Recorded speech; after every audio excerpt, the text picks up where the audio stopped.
Good evening, everyone, and welcome to our second public hearing on the budget. Before we get started, I'd like to recognize Commissioner Christian Caban, who will introduce the individual that will be bringing our invocation for this meeting. Thank you, Madam Chair. I'm pleased to welcome Pastor Dalton Haney, who is currently the pastor at Lake Talquin Baptist Church. He joined the congregation just earlier this year in February. He's born and raised in Tallahassee, previously serving as the youth pastor at First Baptist Church of Woodville, and 10 years as associate pastor at the Church of Southwood. Pastor Haney is joined today by his wife, Beth, who I was pleased to meet as well. So, the floor is yours. Thank you. Thank you very much. I'm honored to be here. I'm honored to just be among you all, and I'm thankful for the opportunity. Let's pray.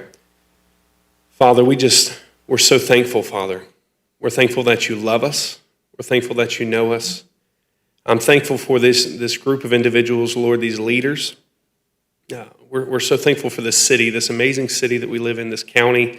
Lord, you've blessed us beyond measure, and we just ask you today to protect us over the next few days as we deal with this hurricane, God. Just keep us safe, keep us protected. Give our leaders wisdom and discernment as they grapple with the budget and as they figure out how to best lead our county and our city, and just bless them with wisdom and discernment. Bless this meeting with unity, with peace, and just I pray that all of these things would come together for the benefit of your city and for your glory. Bless us tonight. In Jesus' name, amen. Thank you. Amen. Thank you, Pastor. Pledge allegiance to the flag of the United States of America and to the republic for which it stands, one nation, under God, indivisible, with liberty and justice for all.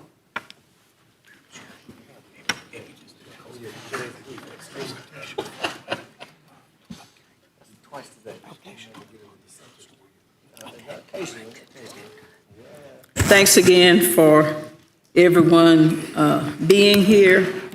And I understand we have Commissioner Maddox, who is desiring to appear telephonically.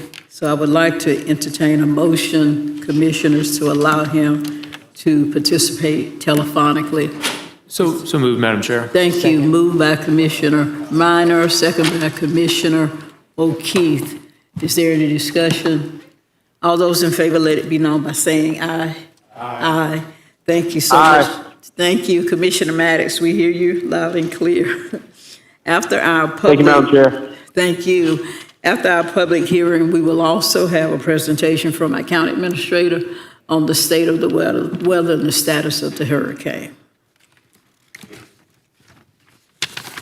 This is the second and final of the required public hearing on the Leon County budget for fiscal year 2024-2025. If you wish to speak in person, please complete a speaker's card and turn it in to the clerk. Citizens registered to speak in person or provide virtual comments will be asked to speak prior to the commission taking votes on the millage rates and on the budget. Now, our county administrator, Mr. Vincent Long, will read the millage rate into the public record. Thank you, Madam Chair. The proposed aggregate millage rate is 9.0644 mils, which is 3% over the aggregate rolled back millage rate of 8.8003 mils. Ad valorem revenues will increase due to an upturn in property values. This increase will be used to support sustaining a high-quality level of essential services countywide. Commissioners, you have provided all the necessary guidance during the development of the tentative budget, and all the direction provided in the various agendas and workshops during the budget process have been incorporated into the 2025 final budget. Madam Chair? Thank you, Mr. County Administrator. At this time, the individuals that are appearing in person or virtually are allowed to speak. Mr. County Administrator, do we have any speakers? Madam Chair, we have no speaker cards. Thank you. Florida statutes requires the board to address the millage rate before addressing each budget. The board must vote on each millage rate and budget separately. So I will now entertain the motions, Commissioner. The first recommendation is option 1. So moved. Thank you. Moved by Commissioner O'Keefe. Is there a second? Second by Commissioner Proctor. Is there any, I'm sorry, was it Proctor? Yeah, I'd like Is a there any second. discussion? Madam Chair, I'd like to take note for, during this public hearing, there's a lot of oftentimes feedback when the commission comes to levy, impose, execute a tax millage rate. But it's significant tonight that the community understands that our board has labored within, I believe, a millage rate which has been constant for the last 13. 13 years. 13 years. This is so significant when you think about change, economic changes, in particular the spiraling value of things that have gone up from everything. And I think that tonight that the citizenry ought note that this board has been able to do a whole lot without raising the millage. And it's also significant to note that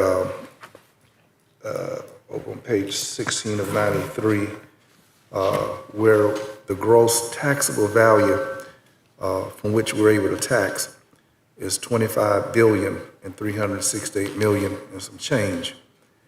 And what we're doing, based on the report from County Administrator, we saw over half of the property in our community is not taxable, is exempt.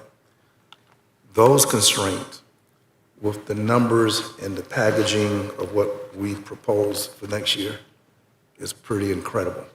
So it's a big shout out to our County Administrator, Rashonda, y'all staff, for packaging something that no other community in the state, half its value is not taxable. And for 13 years, we're working with the same exact millage rate. I just say that with you all, I'm very, very proud of this budget that we've achieved. Thank you very much. Thank you, Commissioner Proctor, for those kind, encouraging words. Any other commissioner? And I'd just like to echo his sentiment in giving kudos to our county administrator, Ms. Bradley, and all those that work hard throughout the year to make sure we have a balanced budget, but also make sure that the level of services that we provide are maintained as well. And I'm certainly proud that we have an increased millage rate over the last 13 years, and we are able to absorb whatever extra revenue that has come in from Amazon and new homes and other sources to provide services to our community, to provide extra law enforcement positions and increase the salaries of our law enforcement, our deputy sheriffs, so that they can be competitive with the salaries of our Tallahassee Police Department. So, and that's just a small fraction of what our county administrator and our budget director looks at to make sure Leon County is safe and secure, financially secure. So thank you all again. All those in favor of option 1 as far as the millage rate, let it be known by saying aye. Aye. Aye. Commissioner? Aye. Thank you. Any opposition? No. 1 no. Madam Clerk, thank you. We're now on option 2. Commissioner Maddox? Yes, ma'am. Madam Chair, I'd like to declare a conflict on option 2 because of my employment with Family Promise of the Big Bend. Thank you. For What such I'd like, reason, I'll be recusing myself from option number 2. oh, thank you. I'd like to entertain a motion for option 2, but Madam to Chair, I exclude- move the adoption of the resolution as attachment 2 and cite it to us as option 2, with the exclusion, with the exception of Commissioner Maddox. with the exception for Commissioner Maddox. Okay, here's a second by Thank you, Commissioner Commissioner Proctor. Command. I'll second that. Thank you. Any discussion? Hearing none, all those in favor, let it be known by saying aye. Aye. Any Aye. opposition? Aye.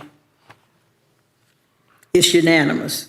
Now I'd like to entertain a motion that includes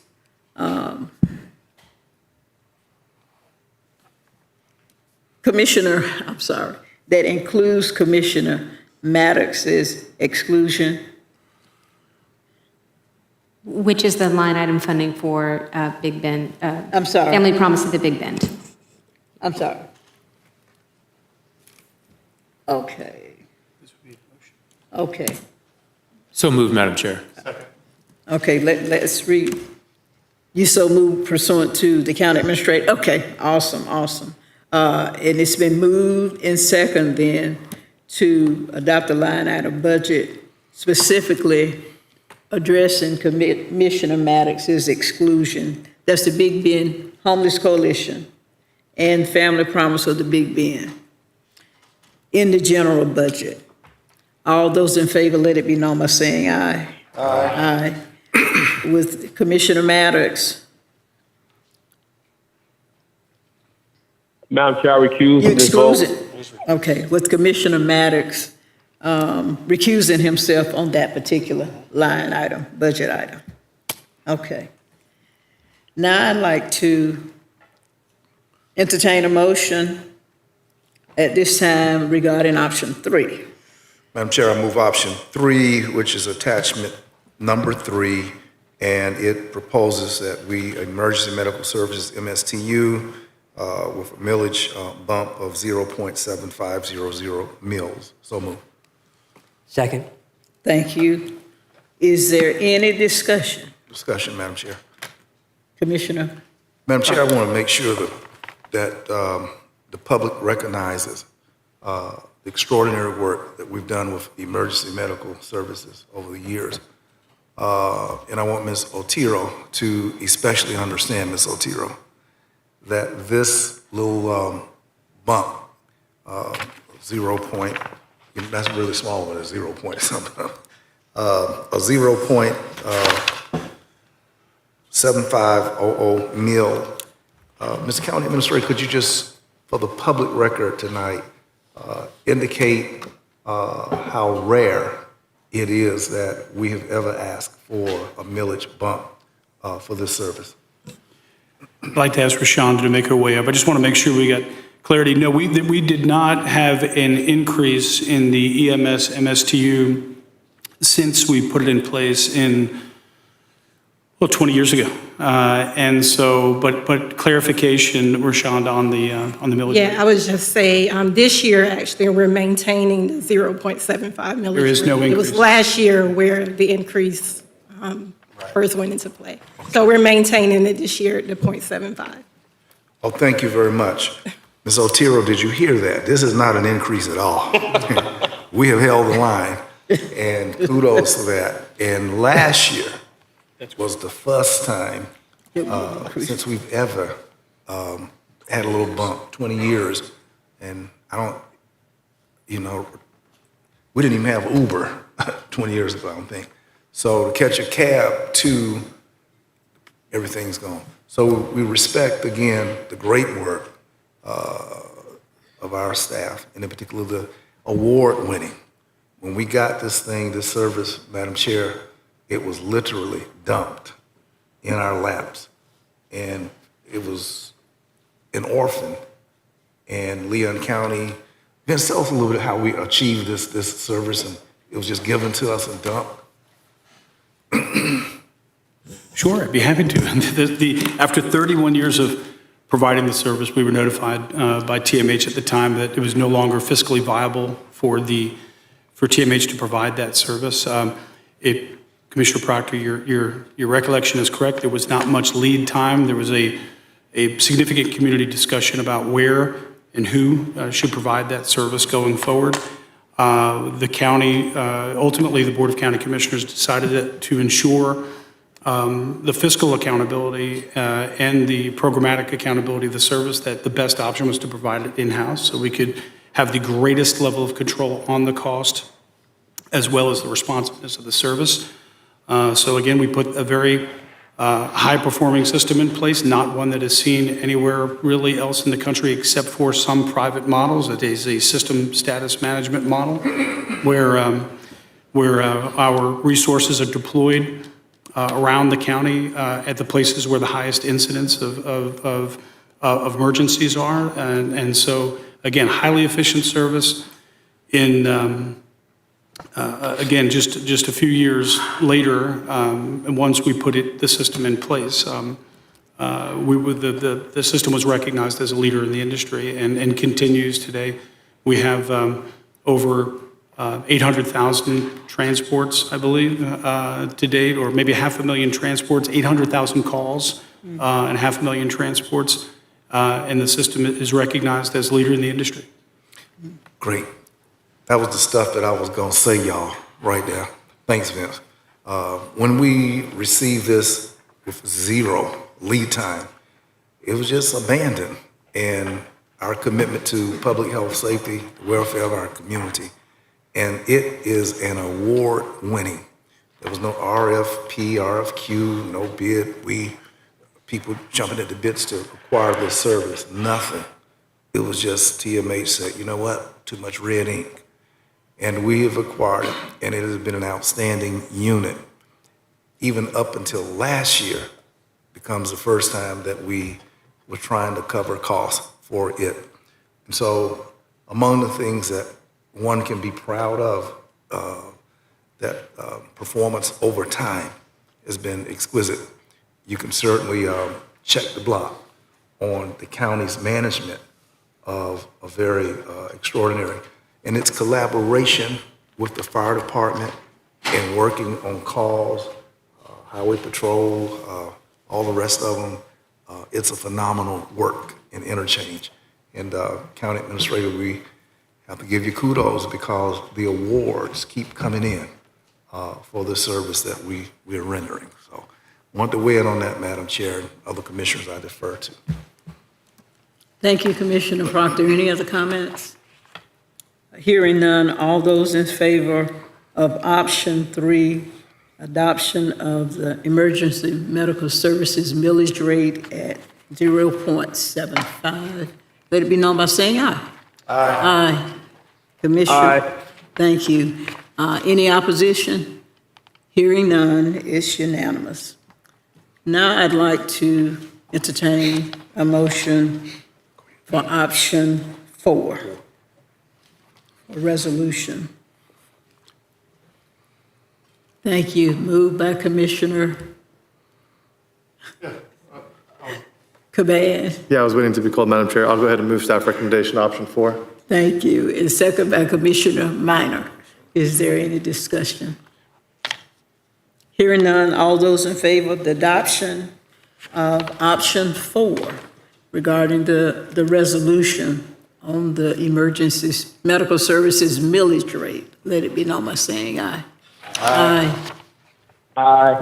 Thank you. Any opposition? Hearing none, it's unanimous. Thank you, Mr. Commissioners, Commissioner Maddox, and Mr. County Administrator. At this time, we can go into any comments. Is there?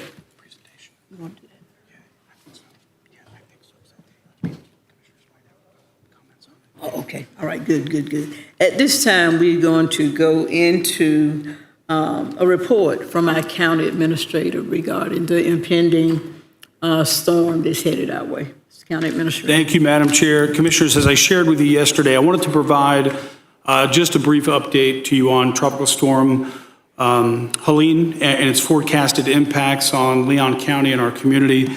Let me start by emphasizing that there remains, as I always do, the big caveat, there remains uncertainty in the storm's path. Time and time again, we've seen how just a few miles variation in the track can drastically alter a hurricane's landfall.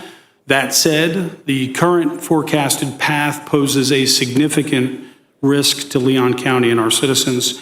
If the track, Commissioner, remains unchanged, we could see widespread structural damage, prolonged power outages, and infrastructure damage that could take weeks to repair and months to fully recover from. Since last Thursday, when I sent my first update to the board, county emergency management has been closely monitoring this system. In just a moment, I'm going to ask Kevin Peters and Matt Cavell to provide the latest guidance from the National Weather Service and the key messages that we'll be sharing with our community. However, I want to take just a moment, Commissioners, to share a summary of the county's preparedness and response so far. To begin, Commissioners, we are fully aware that, and I'm glad you're sitting, that this may become the county's third federally declared disaster in 5 months. That is an exceedingly rare distinction, to say the least, and not one that any of us wanted. And we knew we were going to have a very active hurricane season, but that's certainly rare. Again, this could be the third federally declared disaster in 5 months. These declarations include the May 10th tornado outbreak, Hurricane Debbie, and again, soon to be Hurricane Helene. Helene, Commissioners, presents a fundamentally different threat. It could bring up to 10 inches of rain and expose us to at least 8 hours of hurricane force winds. To meet this disaster head on and lead our community's response and recovery, we have, and I'm just going to tick off a few of the higher level operational efforts that we have undertaken and are undertaking actively, all consistent with our emergency management plans and protocols in place. But Commissioners, first, we've activated, as you know, the Emergency Operations Center to support our most critical response and readiness operations. We have declared a local state of emergency effective this morning at 8 a.m., which enables us to coordinate resources, seek federal and state aid, and protect our citizens. We have and are coordinating with the state of Florida on critical mission requests, including plans to open 5 points of distribution across the county, monitor the mass care needs of 18 senior living communities, assist with identifying host shelters outside the storm's forecast path, coordinate road clearing and addressing issues on state roads, mutual aid through FDLE if necessary, and the nearby staging of 2 1-megawatt generators should the hospitals have emergency needs. And this list, Commissioners, is expected to grow and change depending on conditions. That just our initial coordination with the state, which again, I emphasize will continue throughout. In addition to that, we've coordinated the opening of risk shelters across the county with Leon County Schools, again, consistent with our plans. Matt will talk a little bit more about that. We have coordinated with the Department of Health to open a special needs shelter for citizens who depend on medical devices and professional care. We have worked with homeless service providers to inform vulnerable populations about the storm and shelter locations. We've distributed more than 11,000 sandbags and counting across 5 sites. We have pre-deployed barricades and road closure signs in low-lying areas that historically flood. We have already checked off on the status of road clearing vehicles and equipment. We've confirmed overnight staffing plans. We've coordinated with schools to pre-deploy our crews at locations throughout the county. So again, they're out there at first light, ready to respond as quickly as possible, as soon as it's safe to be out there. We've readied our disaster teams to assess the opening of county comfort stations as soon as possible at county library locations once the storm passes and the damage is surveyed. We are coordinating our county damage assessment teams to survey countywide damage once the storm passes and roads are passable. Doing so, of course, Commissioners, you know, will expedite the FEMA assistance process and help us target areas in need of direct human services. So again, those teams are on standby and will be ready to go. We've surged staffing, ambulances and paramedics to respond to the emergency before, during, and after the storm. We've confirmed staffing for the backup 911 center through the Consolidated Dispatch Agency in case the storm affects primary operations. We've also put in place protocols to take over the 911 operations of surrounding counties. If they need us to do so, we're ready to do that. We've coordinated with law enforcement for additional patrols and traffic control. We've confirmed with local utility providers that mutual aid teams from across the country are on standby.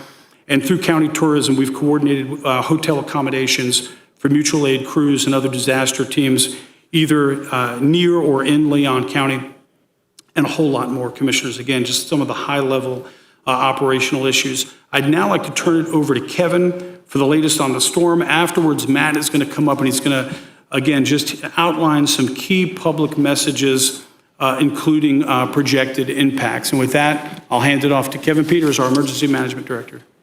Thank you, Mr. Administrator, and good evening, Commissioners. I want to start off with an image here, maybe.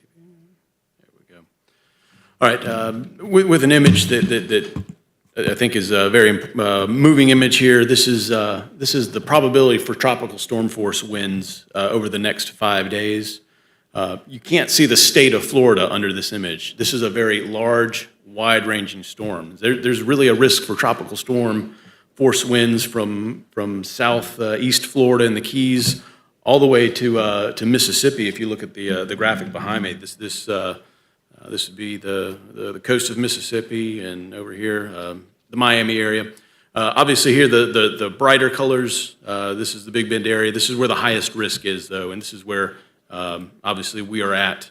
The latest advisory from 5 p.m. with the up-to-date cone would show that the track of the storm is going to continue through the Caribbean Sea. Right now, it's 50 miles per hour, sustained winds. Continue with some slow development through around 2 p.m. On Wednesday. It'll be off the Yucatan Peninsula of Mexico. And then as it tracks north across the Gulf of Mexico, it should intensify, rapid intensification over the warm waters of the Gulf of Mexico to what's estimated to be a Category 3 hurricane. That's a major hurricane with 115 mile per hour sustained winds right as it's approaching landfall in the Appalachia Bay area. As it moves across the Gulf of Mexico, currently it's drifting about 12 miles per hour, but we do expect it to attain a speed that's greater than 20 miles per hour in pickup speeds. If we look at when we could expect the arrival of tropical storm force winds, our most likely time is going to be during the day on Thursday. We can expect it probably later, mid-afternoon, to start seeing tropical storm force winds across North Florida. Those would be winds in excess of 39 miles per hour. National Weather Service says we could expect the high winds associated with Helene to last till approximately midnight, perhaps even 3 a.m. Before they clear out on early Friday morning. So a very quick passage of the storm on Thursday into early Friday morning, but again, a very widespread, a very impactful storm. As I said, 115 mile per hour sustained winds as it's making its final approach across the Gulf of Mexico. The National Weather Service had advised that inland Leon County winds could be 74 to 110, maybe slightly over 110 in southern Leon County. This is beyond what we've seen in recent history.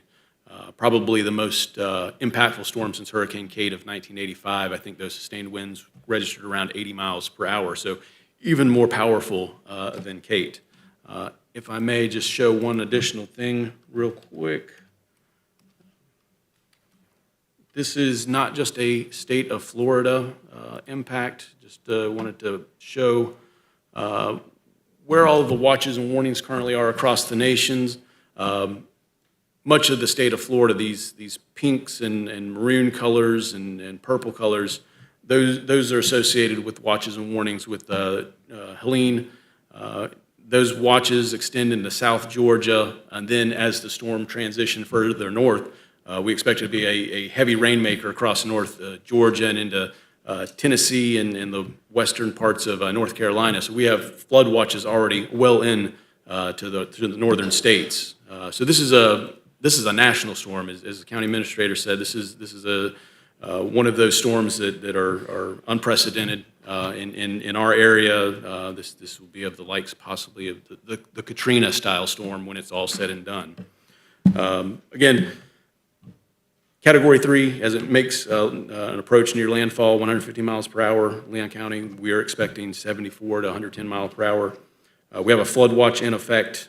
6 to 10 inches of rain is expected. We could have isolated higher amounts. And again, timing, midday Thursday through midnight of Friday, perhaps 3 a.m., so that kind of through the afternoon of Thursday and into the overnight hours. With the storm moving into South Georgia on Friday, that would be when we really have a chance to get our crews out, all the staging that we're preparing for to begin the process of response, road clearing, and other restoration. So that would be the expected storm impacts. I just wanted to let you know I did have the chance to speak with State Director Kevin Guthrie at the State Emergency Operations Center this afternoon. We're staying in touch. We've been staying in touch on the storm. And he just asked if I would just reinforce that this is going to be a very strong, a very impactful storm, that we as community members, not to rely on what the last storm was, that we have to treat every storm different and take every potential element of this weather hazard seriously with this storm. So with that, I think it's time to turn it over to Matt with a little more description of some of these impacts. Thank you, Mr. Peters. Can we complete the presentation, then we'll do the questions afterwards? Thank you. Madam Chair, Commissioners, thank you. Yes. What I'd like to cover right now is some of the most common and most important and critical questions that our citizens have, such as what will I experience with the storm? What would I see after it? And what should I do now? So let me start with what you'll see after the storm. So again, if we lock in this forecast, as Kevin has put forward right now, sealed deal, said that very much it looks like Helene opened up a cell phone and said, take me to 301 South Monroe Street. That's where I want to go, because that's exactly where this path center line is going through.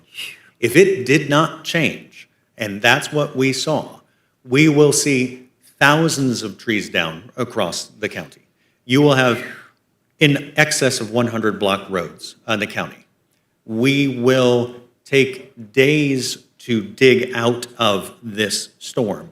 And we will additionally see hundreds of damaged structures. Not that we are unfamiliar as what we've seen in 2024, but these are some of those impacts that we'll experience. You will see long-term power restoration activities that will take long time to have full restoration. In addition to that, you're going to have significant rain on ground that's already wet. And that means that restoration processes, road clearing, electrical restoration, all the other things that are to rebuild and recover in our community will take longer time. You'll have areas also closed off by flooded roadways. And in addition to that, because of trees down, you'll be experiencing neighborhoods that may not be able to leave their community for a day or two. There will be significant impacts here locally if this forecast track remains. Now, as the county administrator has said, there still remains uncertainty in the path and miles matter. Just a bit to the east and just a bit to the west, that changes the impacts for Leon County. But let's talk very clearly about what citizens should do now. We have the benefit of time with this storm in that we've been able to forecast its path and its forecasted track with relative certainty for a long period of time. As the administrator said, those updates were beginning Thursday of last week, and a Monday of this week is when those most developed storm tracks happened. Wednesday, tomorrow morning, is a critical time for our community to make decisions about what will keep their families safe. The most important decisions during this hurricane response and recovery will happen tomorrow morning. Here's what that means. People will need to make assessments given the most recent weather data tomorrow to make decisions about how they keep their family safe the day after. What that looks like is certain families have certain plans to go and stay with family outside of the forecasted track or to seek shelter outside of the forecasted track. And I want to underscore something important that the county administrator says. We're working closely with the state and American Red Cross to stand up host shelters on the exterior of the forecasted track. That way that hotel stays and costs are not a limitation for folks that need to evacuate from our community to go somewhere else, because that is safest for them. People will need to make those decisions of long-term prolonged power outages, potentially long-term that we need to dig out from blocked roads and make those decisions. That's what we'll be communicating to folks tomorrow with all the appropriate time of north of 30 hours to make those protective decisions for themselves. Those impacts, as we outlined, are right on the table right now. Some of the other considerations, though, as the administrator had said, is that we're opening risk shelters tomorrow, 6 p.m., coordination with the schools, 7 sites. All that information is located on the county's emergency information portal and was recently sent out in the past 40 minutes by news release. That is a decision for folks from our coastal areas and regions, but it's also a decision for our local folks who are in a home that is site-built and will be safe for these wind levels, except that everybody's situation about what trees are above their homes and what they can consider as different and unique to them, those risk shelters are open for those folks. In addition, the special needs shelter, very important. People that rely on medical professional care or medically powered energy-powered medical devices can seek shelter, again, through the special needs process at Florida High. These are decisions that those folks will make tomorrow with that abundant time. And as we've shared, we will have a press event tomorrow to establish those timelines and those threats to our community where people can make those decisions. So what you do now is plan for what your best decision is tomorrow, knowing that you have all the appropriate time. It is very likely that if this forecast does not change and stays similar to what it is now, that an evacuation of manufactured homes is a sensible next step, as we've done for many different wind threat emergencies. So these are the things, again, that we'll have tomorrow morning, because we will have an 11 p.m. advisory this evening from the National Hurricane Center and a 5 a.m. tomorrow. That'll be the best weather data we have to make those decisions in coordination with our officials into this community. So those are the questions of what you will see if this forecast doesn't change and what you need to do now to make those right decisions for your family. So then again, just wanted to put those stakes in the ground and to say that our county emergency information portal and all of our platforms have been leveraged to get this information out to folks so that they can stay informed before they make the most important decision potentially of their lives. Madam Chair, I'll bring it home very quickly and I'll hand it back to you, and we're happy to answer any questions of the board. We know that's a lot of information, and commissioners, we really wanted to take this opportunity while the board was convened tonight to provide you this update.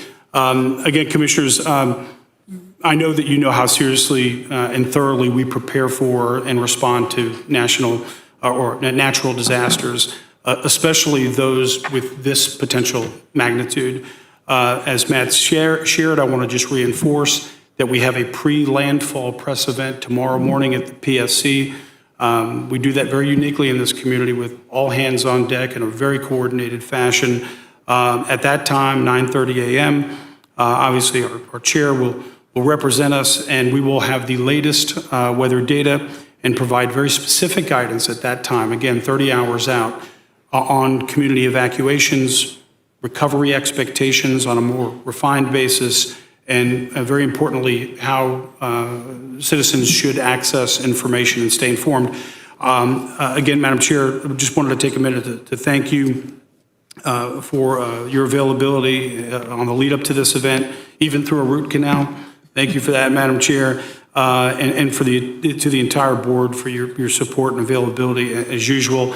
Following this meeting, commissioners, I'm going to send you another update tonight, and of course I'll be updating you throughout the activation as we do. Finally, commissioners, I want to just assure citizens that we will be working tirelessly to respond to and recover from Helene. That said, it is imperative that they finalize their preparations, that they stay tuned, and that they closely follow the official guidance that will be coming from us in the state of Florida. By doing so, they will not only best protect their families, but they will greatly assist the effectiveness of our community response and recovery. And with that, Madam Chair, I'll hand it back to you, and we're happy to answer any questions. Thank you. Thank you, Mr. County Administrator. And we want to thank Matt and Kevin and all the individuals that have collaborated with our county administrator and our emergency staff.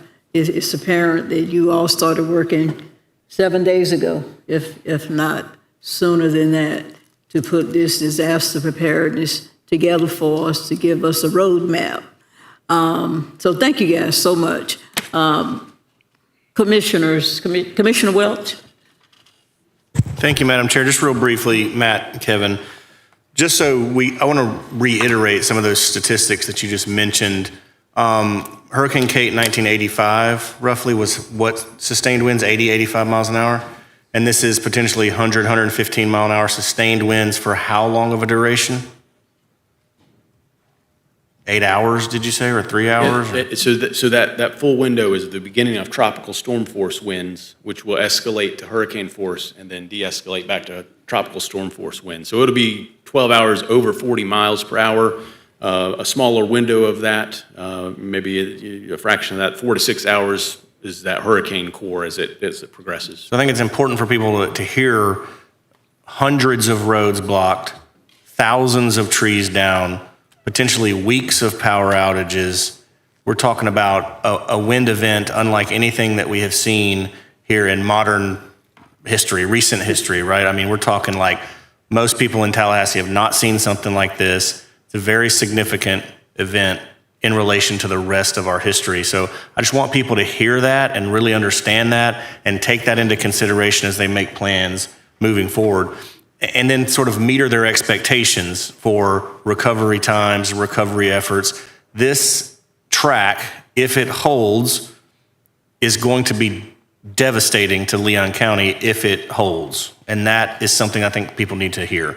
So I appreciate the county administrator and you guys. I want to encourage you over the next 4, 5, 6, 7 days, as things get hairier. We appreciate you, we support you, and we will be certainly reaching out to you, I'm sure, if things unfold, unfortunately, like it looks like they may. Let's hope and pray that we get a wiggle or a wobble. But thank you for your preparation, and I just want everybody to make sure they hear those words. Thank you. Thank you, Commissioner Welch. Commissioner Caban.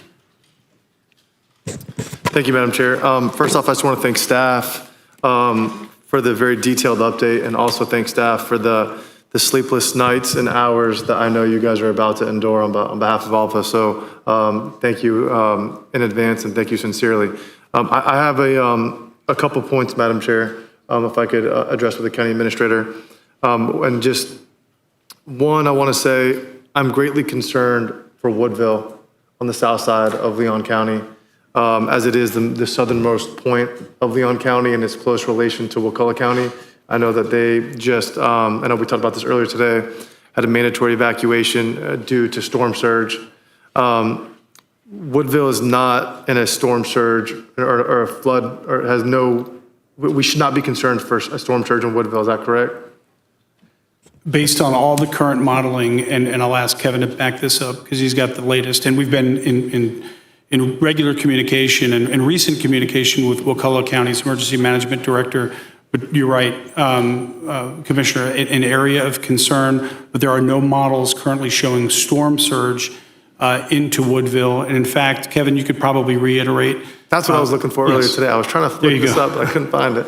Some of the reasoning behind their evacuation. I know Kevin had that conversation earlier today. Yeah. Commissioners, Mr. Administrator, it's a little hard to make out the county lines. You can see the wording for Woodville.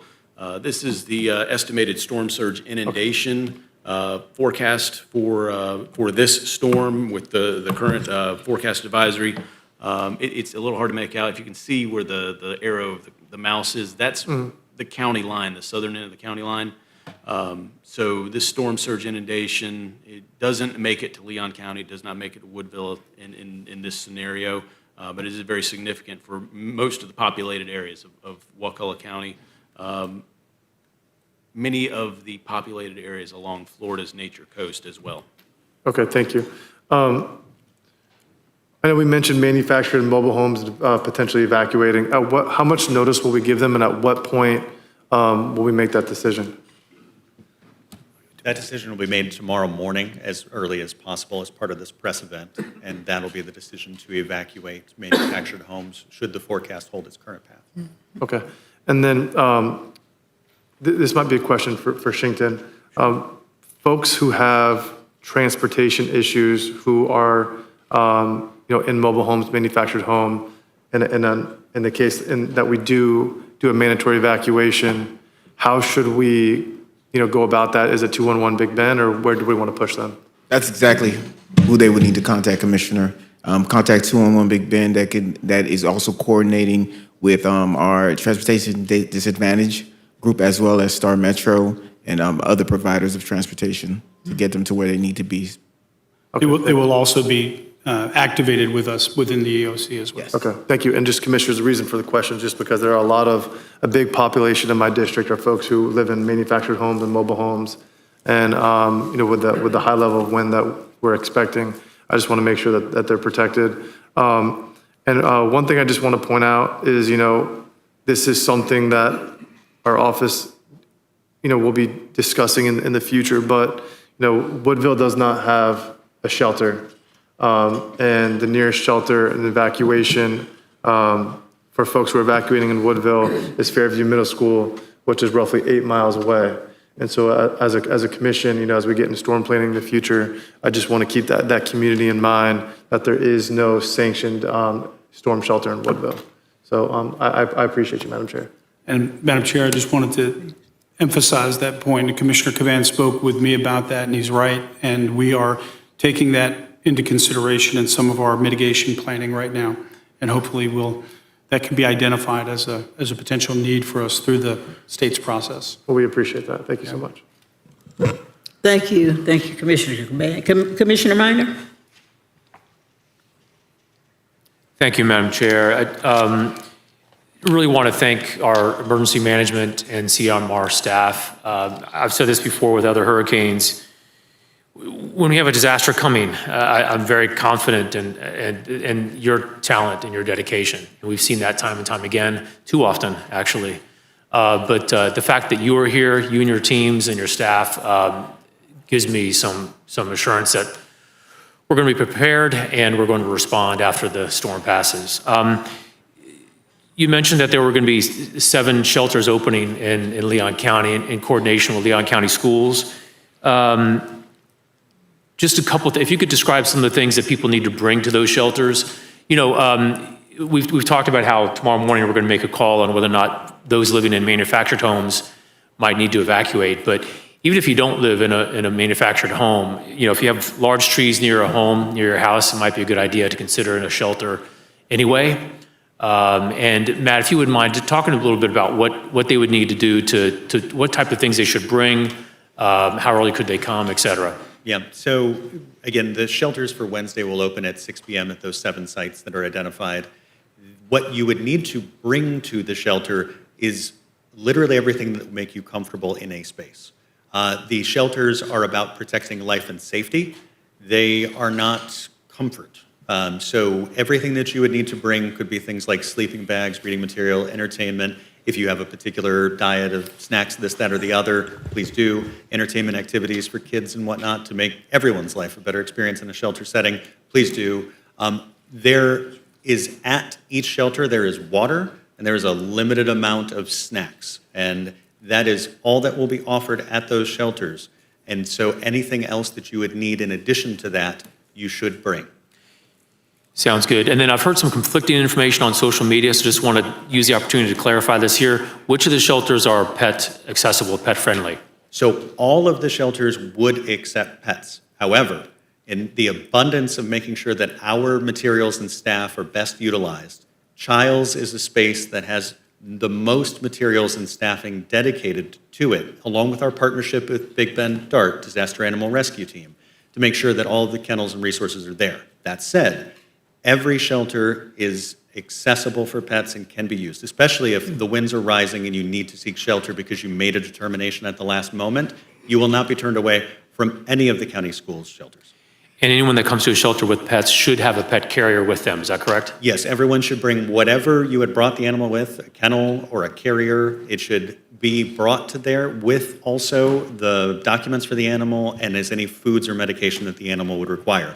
If you think that the food is limited for humans, it is especially limited for animals. Yeah. So anything that your animal would need also needs to be brought with you to the shelter setting.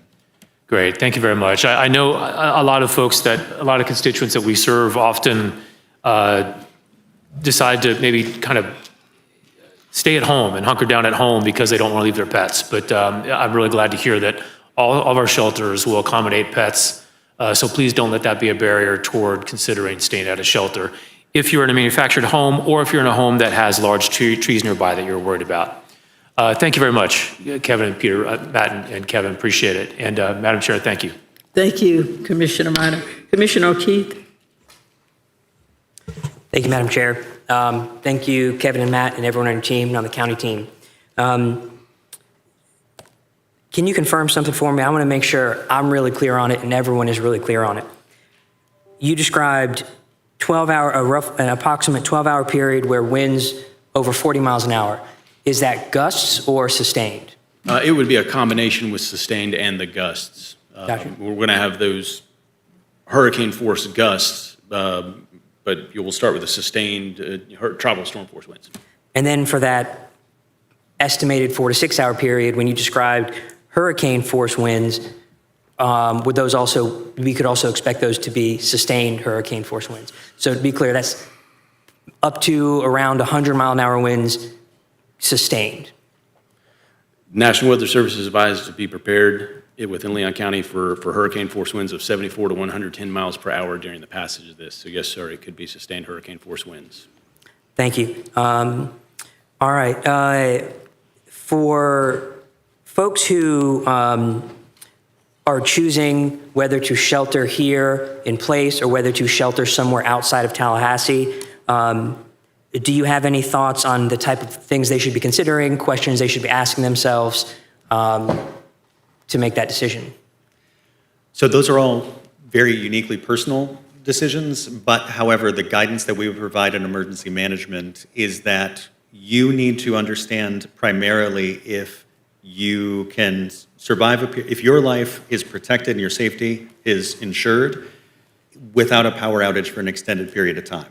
Some of those things that are impacted by that are, do you draw water from a well and then may experience prolonged power outage, then therefore consideration to evacuation outside of the predominantly most dangerous path of the storm should be warranted and considered.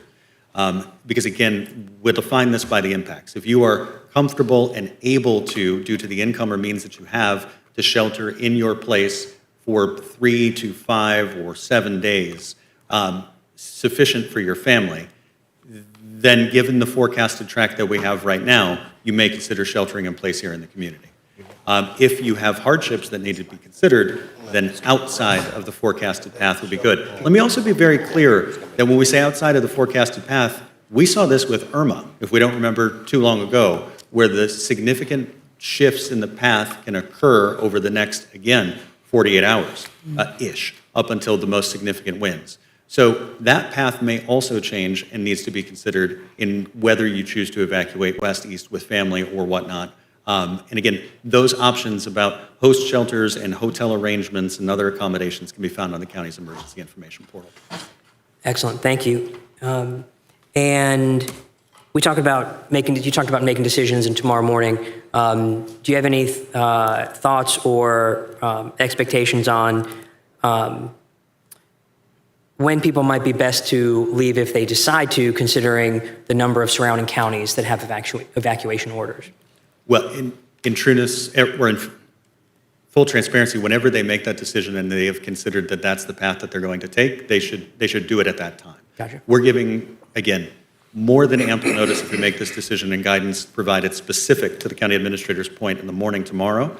That, again, leaves in excess of 24 hours to make safe decisions about where your final destination is, whether you're sheltering in place in this community or you're choosing another destination. That is ample time to make that choice, but it should be made on Wednesday, and action should be taken on Wednesday. Waiting until Thursday morning to finalize those plans means that you're likely best to stay here and shelter in place because you do not want to be caught on the roadway during tropical storm force winds. Madam Chair, if I could just add on to that for Commissioner O'Keefe. The general rule of thumb is that you evacuate from water and you shelter from wind. And so if we were talking about a lower level storm, our general guidance would be that if your accommodations are suitable to shelter from wind, then stay where you are. Again, that's taking out manufactured housing and some other things. What we'll have to take into consideration tomorrow, and that will inform our guidance to people, is we'll be looking at the intensity of the storm, if it stays on that track, and our potential recovery times. So people will have to take that into consideration, again, as Matt noted, about how long, again, a recovery could they anticipate. And that's the kind of information that we'll be really refining tomorrow. Thank you. And then I just want to say thank you to everyone.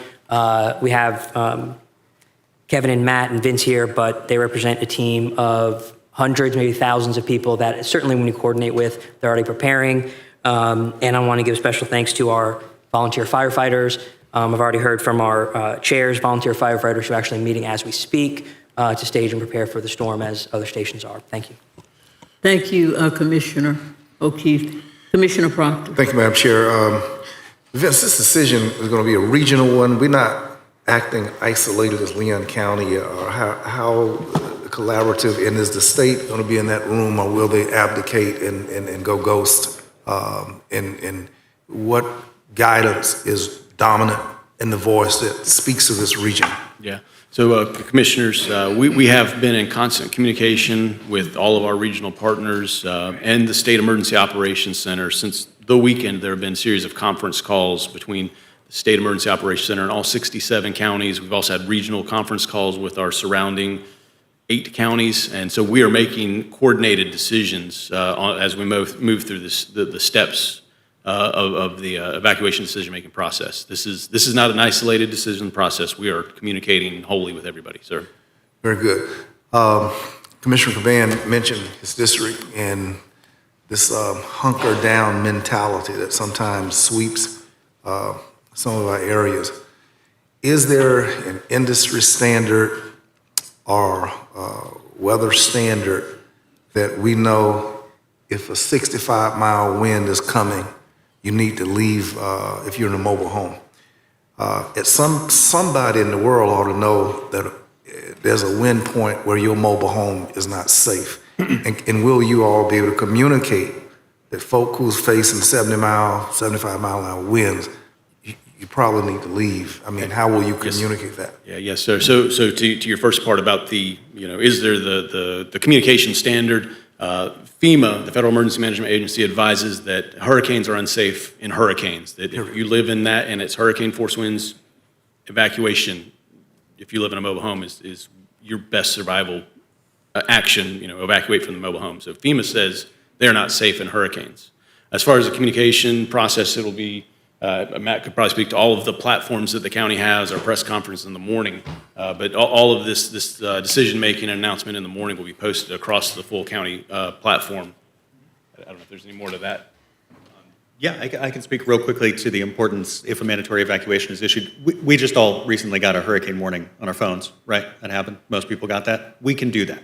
So that's an element that we deploy for wireless emergency alerts as well, judiciously, but for important measures like this, that is something that we'll make sure that everyone is informed of the actions that they should take. Okay, two more questions. Of the sites, of the 7 sites, which of those sites are urban core and South Side? To the point, the list is that, and out of the folks that are urban core or South Side, we have Childs, Lincoln, Godby, Leon, Sale, Fort Braden, and then also Fairview Middle School. Those are the 7 locations offered by county schools. Rachel, you got that? You heard that? Okay. And that is offered also because those structures are best suited for absorbing storm impacts, and as well as their geographic diversity. Okay, very good. Then final point, General Counsel, in the event we have emergency declaration, which means that if the chair, in consultation with the county administrator, deems of the need for a county commission special meeting or something, that's within her capacity to gather if in the aftermath of this, there needs to be a special meeting. Is that accurate? Or what legal red tape has been severed that we won't have to go through no mess? Thank you, Madam Chair. Yes, the chair will have the authority, if needed, to call a special meeting of the board. The biggest thing will be notice to the public. That's always one of the biggest considerations and requirements for a sunshine meeting. But in the events of emergencies, like something we're potentially looking at here, you're not bound to provide the time frame of notice that you would for a regular meeting. So those meetings can be scheduled fairly expeditiously. And the important thing will be working with CMR to ensure that that information is messaged out to the public and the media to ensure that they know that a meeting has been called. Very good. I just want the chair to know of my availability if, in her discretion, there is a need for us to talk. Thank you very much. Thank you, Commissioner Proctor. Let me just ask a question, Mr. County Administrator. Is there anything further that we need to do on the county level other than the local state of emergency? Is it anything more heightened where we can put the citizens on a heightened notice that this is very serious, or that's basically?